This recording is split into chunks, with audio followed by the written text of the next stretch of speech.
네, 윤석열 대통령 당선인이 초대 내각 인선을 완료하면서 인사청문회 전국에 막이 올랐습니다. 네, 특히 정호영 복지부 장관 후보자 자녀의 병역과 입학, 특혜 의혹이 일파만파로 번지고 있는데요.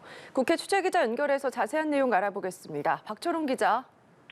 네, 윤석열 당선인이 새 정부 장관 후보자 18명에 대한 인선을 마치면서 어제까지 후보자 12명의 인사청문 요청안이 국회로 넘어왔습니다. 나머지 8명에 대한 요청안도 차례차례 제출되는 중입니다. 먼저 한덕수 총리 후보자 청문회가 오는 25일과 26일 이틀간 열리고 5월 초까지 줄줄이 청문회가 이어질 걸로 보입니다. 인사청문 전국에 막이 오른 가운데 논란의 핵심에 선 건 정호영 복지부 장관 후보자입니다.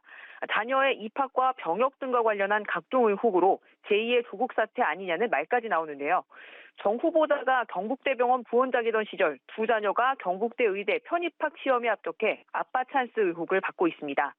딸의 경우 의대 편입시험 때 정 후보자와 논문을 공동 집필했거나 대학 동문인 인사들이 구술평가에서 만점을 준 걸로 알려졌습니다.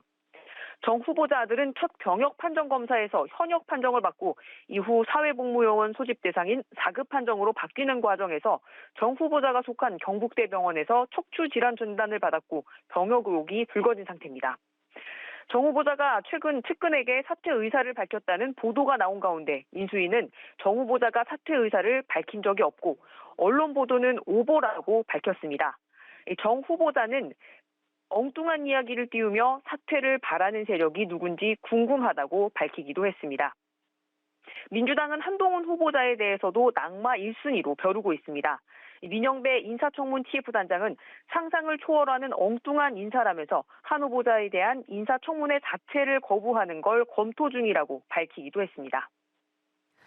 네, 그리고 오늘 세월호 참사 8주기를 맞아서 정치권에서는 추모 메시지가 이어지고 있다고요. 네, 먼저 문재인 대통령이 SNS 메시지를 내 유족들을 위로했습니다. 문 대통령은 세월호의 진실을 성역 없이 밝히는 일은 아이들을 온전히 떠나보내는 일이고 또 나라 안전을 확고히 다지는 일이라고 밝혔습니다. 이어 사회적 참사 특별조사위가 마지막까지 진상규명과 피해 지원에 최선을 다해달라고 당부했습니다. 윤석열 당선인도 희생자의 넋을 기리고 유가족들에게 애도의 뜻을 전한다는 메시지를 냈습니다. 안전한 대한민국이 될 때까지 노력하겠다는 점도 강조했습니다.